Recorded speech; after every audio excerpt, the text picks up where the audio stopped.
So in the event that you might be a visitor this morning, or maybe someone who just doesn't recognize my face, I am Charles Loflin. I've been a member here at UUCM for a little over 10 years now. I'm not around as much anymore because I am a seminarian. And part of my responsibilities this year are as the ministerial intern at the Morristown Unitarian Fellowship, where I get to work on a week-after-week basis with our very own Sterns. I was delighted this week, on one hand, to receive the invitation from Scott and Anya to be with you this morning. On the other hand, it was a little bit of a sad situation because Antonia was going to be leading services this morning, but unfortunately came down with a pretty bad case of the flu. I wanted to explicitly thank my teaching pastor, Reverend Allison Miller from Morristown, for agreeing to let me be here this morning. It is such a joy. It feels like coming home.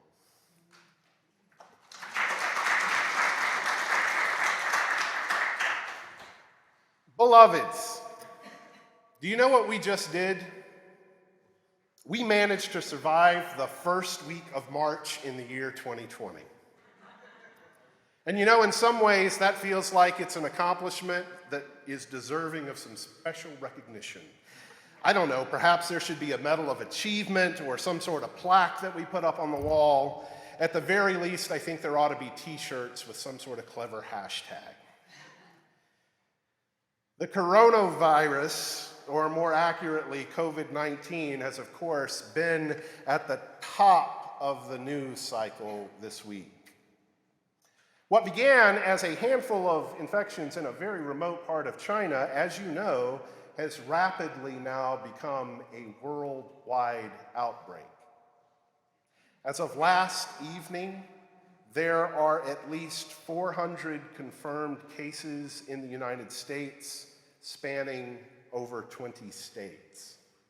Now, the good news is the CDC, the Center for Disease Control, continues to urge that we take some very common sense precautions. At this point, I suspect that you know those precautions by heart. You could recite them as easily as the liturgy of our chalice lighting. Don't touch your eyes, your nose, or your mouth. Cover your cough. For God's sake, if you are sick, stay home. Wash your hands with soap for at least 20 seconds.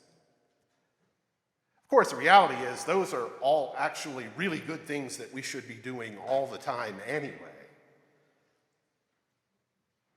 The more troubling stories involve concerns of things like shortages for face masks. And in case you haven't heard, if you don't already have the virus, a face mask isn't going to help you. Unfortunately, by buying the face masks, we've run into shortages so that our healthcare workers who desperately need them are finding them difficult to come by. I saw online instructions for how to make your own hand sanitizer. Because, of course, if you've been in the grocery stores, those shelves are now empty. You see, the bottom line with this particular virus is that we do need to take the situation seriously, but simultaneously, at the very same time, we need to avoid unnecessary panic. And that is not an always easy line to walk. There are many for whom the anxiety levels remain high. Many in this room, and probably many of our community who aren't here this morning because of the anxiety. And yet, we live through the week. Oh, and if that headline wasn't enough, there was another big event that happened this week. You might recall there was a Super Tuesday, and part of the primary process that will eventually lead to the selection of a presidential nominee of the Democratic Party. In the aftermath of Super Tuesday, the field has now narrowed to only 2 candidates. I have to say, for many, many people, this was a week to grieve. To bemoan the exit, once again, of qualified female candidates, and to have to defer for yet another election cycle the possibility of breaking that most persistent glass ceiling. For some of us, our hearts are indeed broken. But you know, no matter where you fall on the political spectrum, this is probably a time of anxiety for you. For almost everyone I know, this coming election feels pivotal. It feels like the absolute direction and survival of our country is at stake. You know, the polarization of our political process is not really a new phenomenon. I was listening to an NPR segment a couple of weeks ago, I think, and there was an interview with a Lee Drutman. Lee Drutman studies partisanship and polarization, and he provides some historical perspective.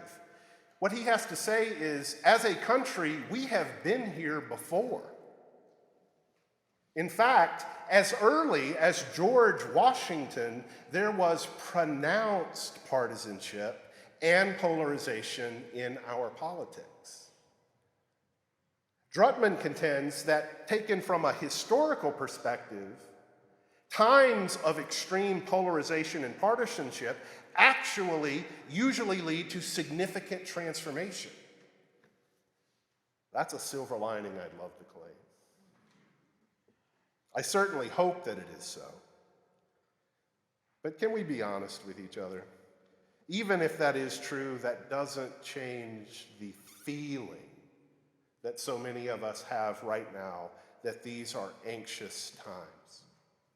We are surrounded with uncertainty, and with that uncertainty comes anxiety.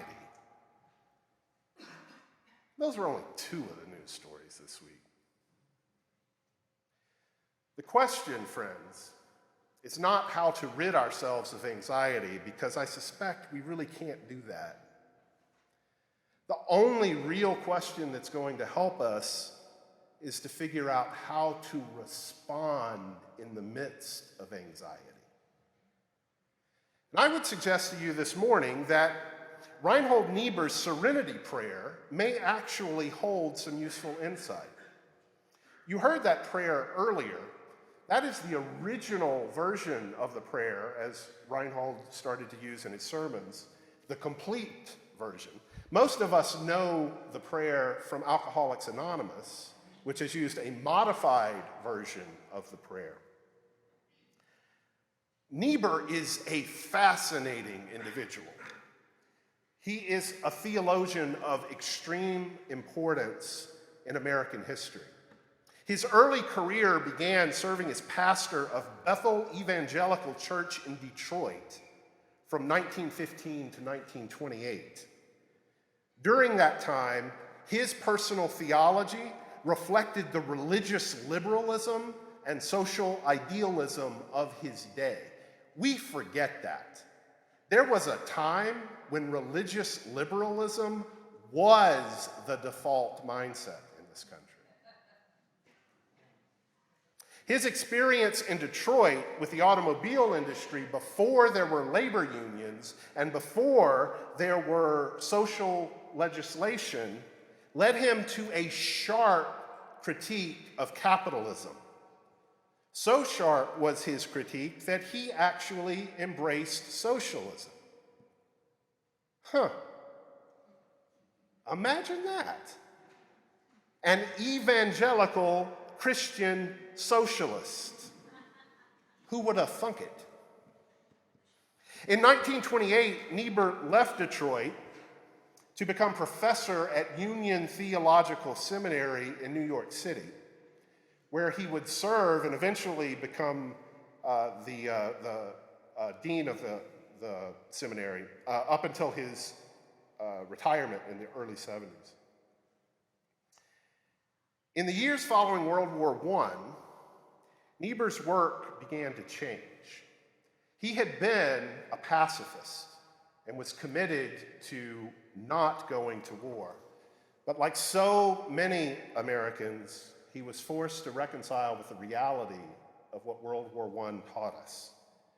And he began to sharply critique the religious liberalism of his day for not containing an adequate answer to the evil that exists in humanity.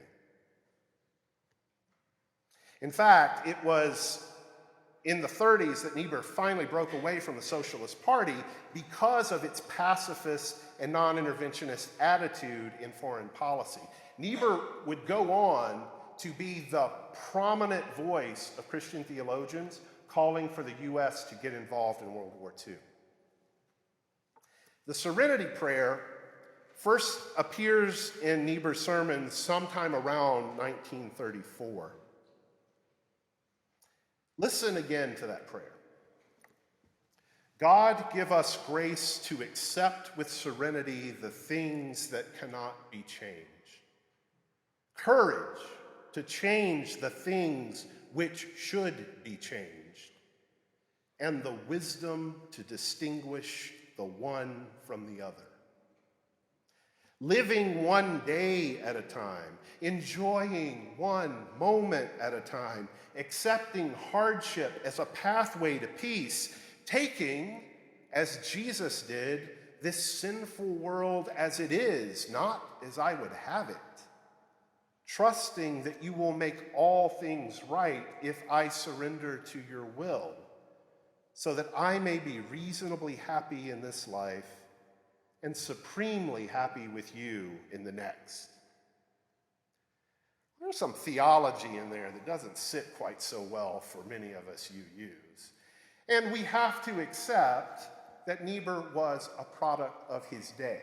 He was neither Unitarian nor Universalist. He was a Christian, and his Christian philosophy is contained therein.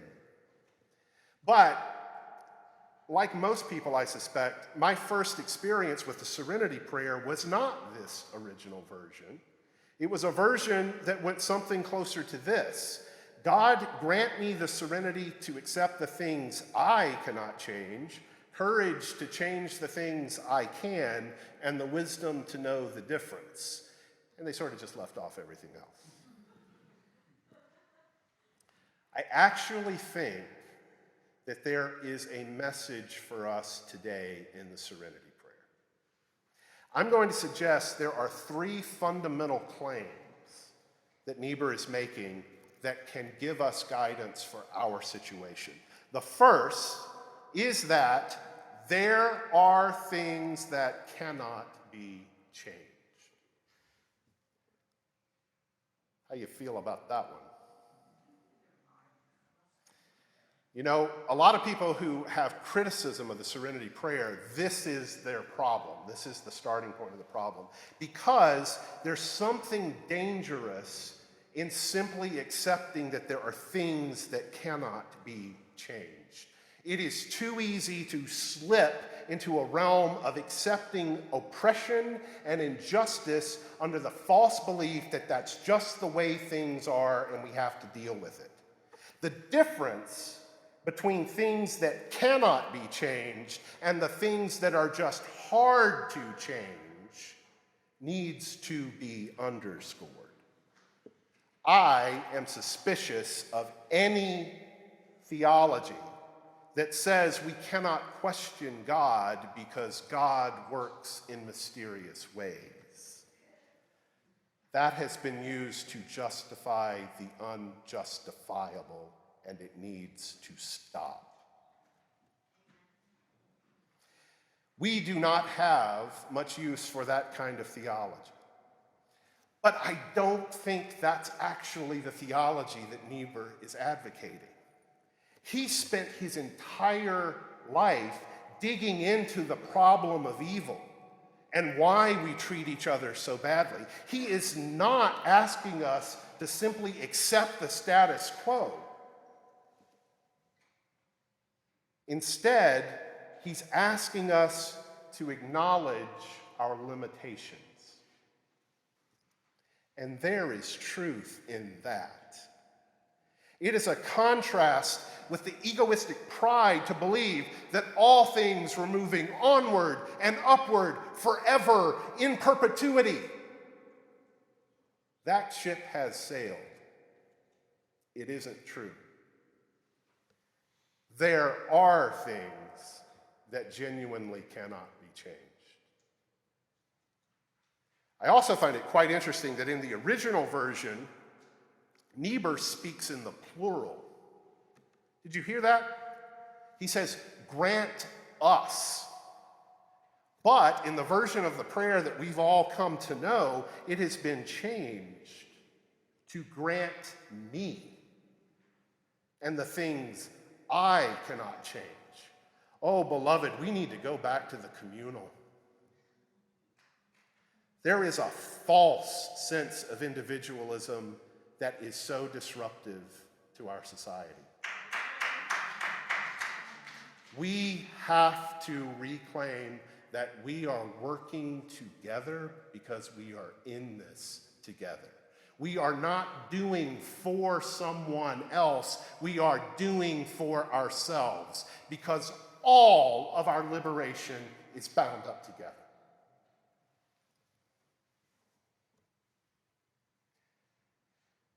This is not about acquiescing our agency. It is about acknowledging when there are legitimate limitations. It is ultimately a perspective of humility and vulnerability, and it's desperately needed now. Second claim in the Serenity Prayer is that there are things that should be changed. Well, duh. And what follows is an appeal for the courage to do what must be done. Now, that's the sticky part. The courage to really do what must be done. To me, this is not about individual change. It's not about what you or I as individuals can do. It's what we do collectively. Again, it is phrased in the plural. It is a call to action. It is a call that Niebuhr's very own life reflects. He was a theologian who dared to be critical even of his own assumptions. He was willing to change his mind. He was willing to re-examine his point of view. Oh, God, we need that. There is adaptability here. There is agency here. There is responsibility. There are things that should, I dare say, must be changed. The third claim in this prayer is that to distinguish what cannot be changed from what should or must be changed requires wisdom. Not intellect, not book smarts, not the right political candidate,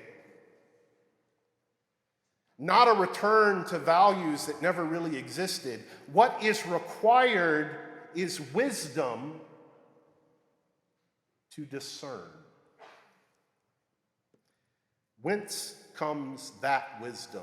That's the question, isn't it?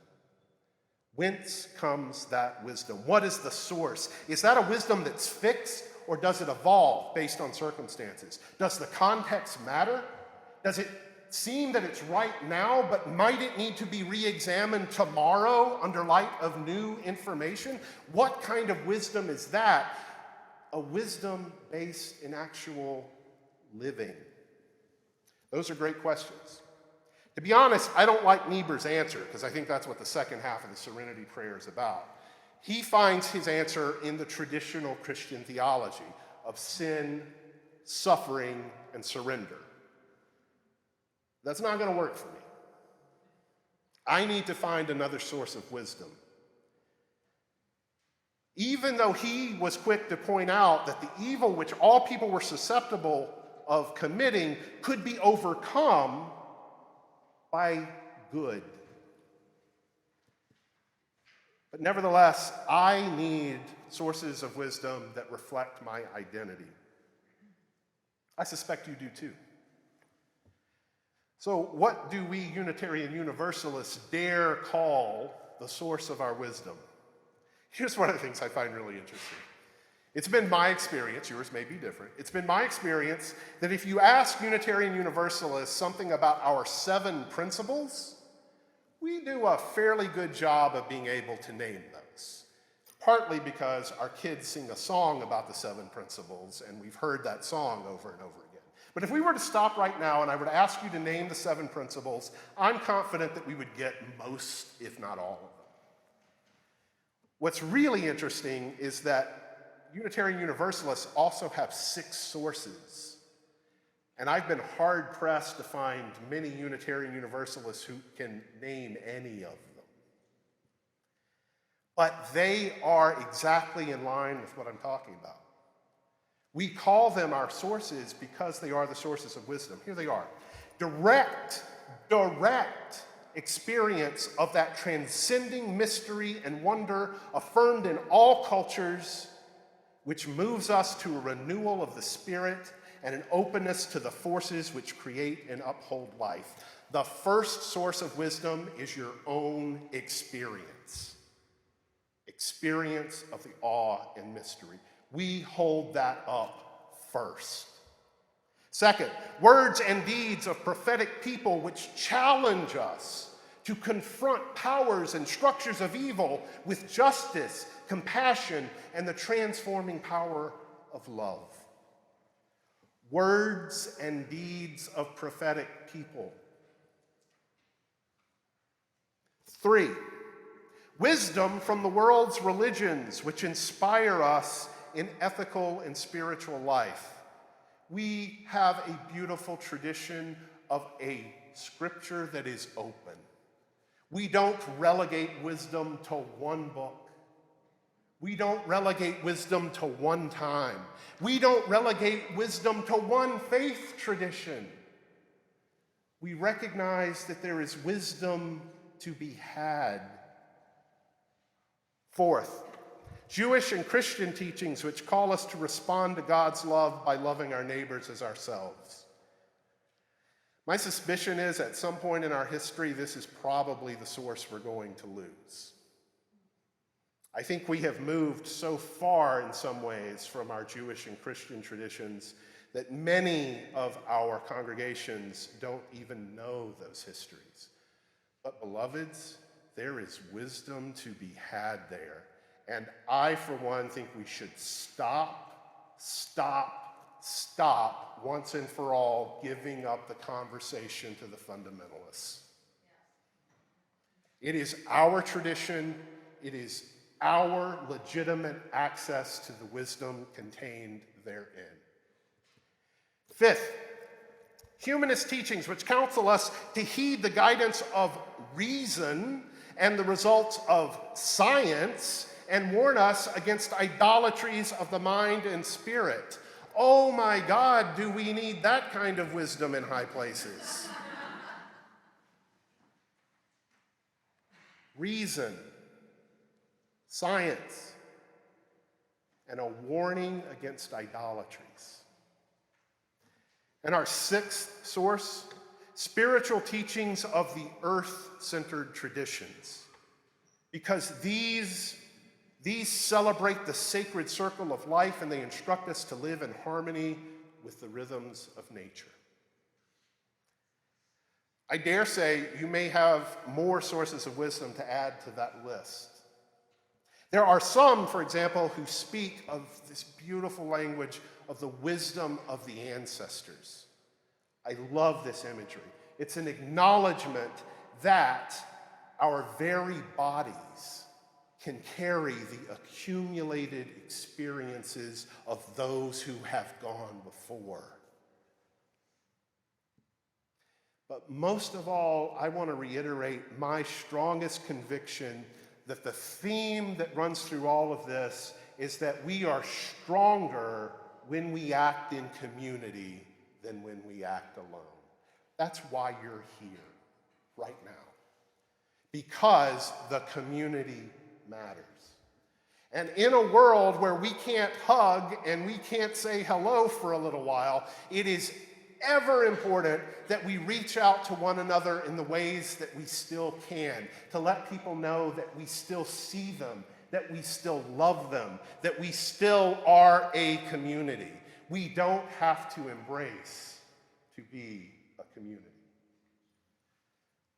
Though, in all fairness, I'm looking forward for the day when we can embrace again. I am something of a hugger. But we are a religious community. We cannot do this alone. We need not carry these burdens alone. Because you know what the common thread is amongst so many of the anxieties that we face? Do you know what they're all trying to do? They're trying to separate us. They're trying to isolate us. They're trying to break us into small factions. And I say no. We are social beings, and we will make our meaning in a social context, which means we make our meanings together. Here's a quote from one of my professors, Dr. Michael Hogue. Meaning is made because it isn't given. It isn't inherent, plain, or obvious. We make meaning, but we never make it alone, even when we think we are making it alone. We make it by way of the narratives, the values, the ways of knowing and interpreting, which we have both inherited and cultivated. And as we make meaning, we make ourselves into persons. And since we and meaning are social, when we make meaning, we are simultaneously making and being made by our communities. To be clear, we're not going to make the anxiety go away. The system is anxious. It always has been. It always will be. What we can control is how we respond to that anxious system. So my challenge to you this morning is, can you bring the serenity prayer into those anxious conversations? Would you dare to stop and ask yourself, what in this is something that cannot be changed? What happens if you dare to ask yourself, what is it in this that must be changed? What happens if you dare ask yourself, what do my sources of wisdom tell us?